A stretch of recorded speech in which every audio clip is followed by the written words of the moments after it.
Voilà, bonjour professeur. Bonjour Mohamed. Alors, on vient de terminer les 72 heures du centre universitaire de l'université Hassan Sek à Kolda. 72 heures que vous avez bien avant organisé, enfin, ce qui est la première édition, celle de cette année, qui s'organise sous votre magistère.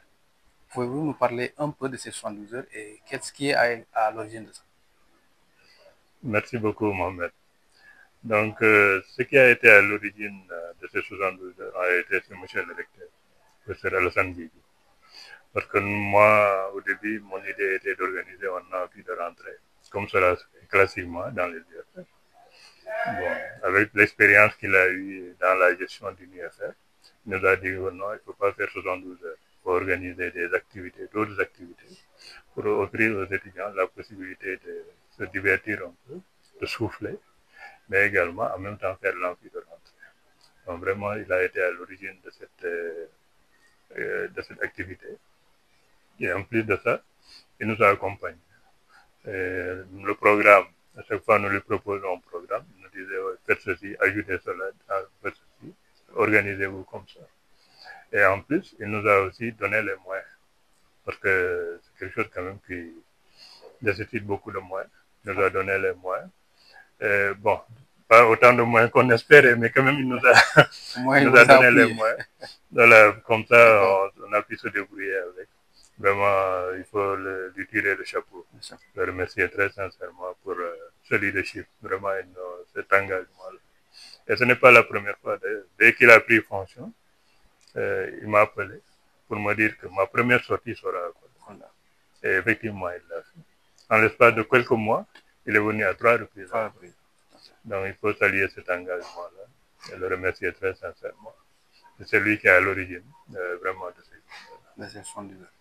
Alors, on sait que l'organisation n'a pas été facile, comme c'est une première édition, et l'antenne, comme vous l'avez dit, ayant démarré avec des difficultés. Quels ont été les défis majeurs pour l'organisation de ces 72 heures? Oui, donc, comme vous savez, tout démarrage est difficile. Depuis l'année dernière, l'ensemble de la communauté universitaire se bat pour que cette antenne-là démarre. Donc, organiser une telle activité dans ce contexte-là aussi. Les difficultés ont été d'abord liées au fait que les moyens que l'on souhaiterait ne sont pas toujours disponibles. Mais également, parfois, c'est l'organisation. C'est une première. Donc, parfois, il faut improviser. Je pense que c'est normal aussi. Et nous avons vu des situations où il faudra des améliorations. Donc, ça a été ça, les difficultés. Le fait que ça soit la première fois, et il fallait innover, il fallait mettre en place quelque chose de nouveau. C'était ça. Maintenant, pour le reste, vraiment, en matière d'engagement du personnel, aussi bien du personnel ici à Ziguinchor, père et pattes, que celui qui est à Ziguinchor, le personnel de Kolda, père et pattes, de même que celui qui est à Ziguinchor, avec la forte délégation qui est venue, et toutes les directions, y compris la direction de la communication que vous représentez, ce qu'on a mis sa main dans la poche, et ce qui nous a permis de relever ce premier défi-là. Mais je pense qu'il y a eu des difficultés, mais c'est gérable. Et pour une première fois, vraiment, on n'espérait pas mieux. Tout à fait. Et hier, on l'a entendu au niveau de la conférence à l'ENO, les populations ont carrément dit qu'ils veulent des filières qui prennent en charge leurs préoccupations. En dehors de présenter les filières qui sont ici au centre, quelles sont les spécificités de ces filières-là?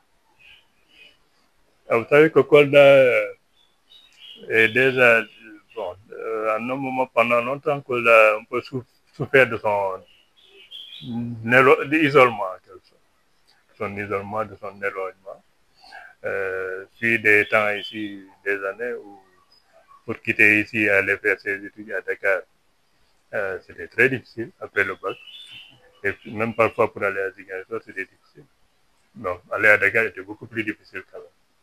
Et beaucoup de personnes ont eu à arrêter leurs études carrément du fait de l'impossibilité pour elles d'aller continuer les études. Et ça a marqué des générations et des générations. Donc, ce qui fait que vraiment, il y a vraiment une forte envie d'avoir cette université-là qui fonctionne. La population en veut. Et c'est normal d'ailleurs. Je pense que ça pourra offrir beaucoup d'opportunités. Oui. Et nous l'avons vu Donc c'est ça un peu la particularité de cette ville, cette volonté, en tout cas ce souhait d'avoir cette université-là pour régler ce problème de formation supérieure pour la zone en d'une manière générale et réduire un peu les difficultés liées au déplacement pour aller se former ailleurs. Donc c'est ça un peu la spécificité. Maintenant le reste c'est le pôle sud, le pôle territoire sud. Et donc là voilà, on travaille ensemble. Donc l'université envisage donc de couvrir tout le pôle dans son ensemble. Donc c'est une bonne logique, c'est un bon schéma. Et avec la volonté des autorités ici, des collectivités locales, des élus d'une manière générale, cette volonté d'accompagner. Je pense que quelles que soient les difficultés, ensemble, nous parviendrons à rendre ce centre-là plus fonctionnel. Tout à fait. Et aujourd'hui, qui dit implantation, dit forcément ancrage territorial. Aujourd'hui, comment le centre interagit-il avec les populations, notamment avec le troisième pilier de l'université, qui est le service à la communauté? Comment est-ce que vous avez mis en place des stratégies qui peuvent permettre au centre d'interagir avec les populations locales? L'interaction des étudiants avec les populations. Oui, l'université en tant que telle, les impacts avec le service à la communauté, mais aussi la vie estudiantine ici à Kolda. Voilà, donc parce que nous avons eu la chance de démarrer avec un campus social. Il y a des logements, bon, pas pour tous les étudiants, mais quand même il y a quelques logements. Il y a un restaurant fonctionnel. Et en plus aussi, avec la volonté des populations d'accueillir, donc il y a beaucoup de gens qui ont accepté de prendre les étudiants et de les héberger. Ça a beaucoup aidé. Donc, nous pensons que vraiment les interactions, pour le moment, elles sont très positives. Sont très positives. Nous espérons que ça va continuer dans la même lancée, avec beaucoup plus d'interactions, beaucoup plus de communication. L'université vient avec ses réalités, mais aussi la population est là. En réalité, l'université est au service de la population. Dans ses fonctions d'ailleurs, dans son rôle, il y a une partie service à la communauté. Là, je pense que l'université s'y emploie déjà. Récemment, vous êtes venu participer ici à une foire. Oui. Voilà, donc, l'université a apporté sa contribution. Il y a aussi d'autres contributions que l'université apporte. Je pense que ce sont des bonnes interactions pour le moment et nous souhaitons que ça continue. Parfait. Et en termes de partenariat, est-ce que vous avez déjà démarré de nouer des partenariats avec, parce que vous avez, il faut le rappeler, vous avez deux filières, sciences obstétricales et sciences infirmières. Est-ce que déjà il y a des partenariats qui se nouent avec les services des hôpitaux, des services, en tout cas de santé de manière générale ici à Kolda? Est-ce que vous avez déjà noué des partenariats avec les hôpitaux ou les centres de santé, vu que vous avez des filières sciences obstétricales et sciences paramédicales? Effectivement. On a eu à nouer beaucoup de partenariats. Déjà, il y a l'appui de l'administration territoriale, l'appui des collectivités. Mais il y a des structures qui ont, non locaux n'étant pas disponibles, que nous ont accompagnés. Là où nous avons fait nos activités, là, à l'ETI, qui nous ont accompagnés, bénévolement, gratuitement, avec beaucoup d'enthousiasme. Les noms, c'est pareil. Et aussi, il y a d'autres structures qui nous ont accompagnés, la maison de l'outil. Donc, il y a des partenaires qui sont là, qui sont prêts à accompagner l'université. Et c'est quelque chose que nous saluons. Je pense que nous allons continuer à nouer ce partenariat-là aussi. Et pour permettre aussi d'arriver rapidement à une mise en place complète de l'antenne. Voilà. Je voudrais vraiment saluer aussi l'engagement de toute la communauté universitaire. Vous savez qu'il y a une forte délégation qui est venue de Ziguinchor. Voilà, plus de 30 membres. Voilà, donc et ça montre l'engagement de toute la communauté. Parce que ce projet ne peut réussir que sous la direction du directeur, mais avec l'engagement de tous.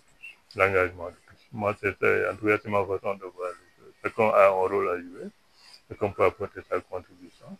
Et après, au fur et à mesure, la construction d'une université, c'est pas pour une personne ou deux, c'est des générations et des générations. Chacun apporte sa modeste contribution. Quelqu'un prendra le relais et le chemin continue. Voilà, je pense que pour moi, c'est le plus important. dois vous remercier personnellement parce que je sais que toutes les activités que nous menons à Kolda, vous êtes là. Parfois, vous avez des raisons de ne pas être là, mais vous débrouillez toujours pour venir. Ouais. Merci beaucoup parce que vous avez un rôle fondamental à jouer. Et nous comptons beaucoup sur vous avec toute la direction de la communication pour la suite des activités.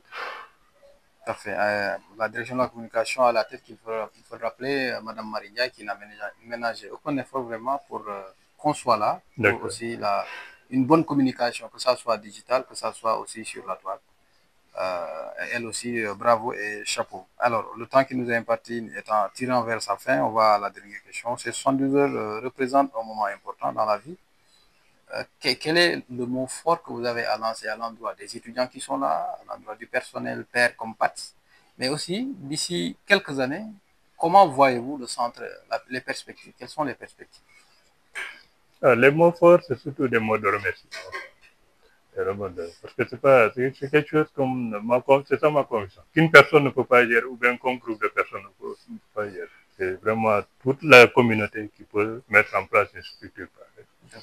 Ça, jusqu'à présent, on a cet engagement-là. Et aussi, vraiment, l'engagement directeur, parce que c'est indispensable, c'est lui qui décide. Si on est là aujourd'hui en tant que personnel de l'université, c'est avec la permission et l'autorisation directeur. Donc ça aussi, c'est quelque chose qu'il faut saluer, le remercier. Et l'autre élément aussi, c'est quand on a démarré ici, ils sont venus avec une équipe venue de Ziguinchor.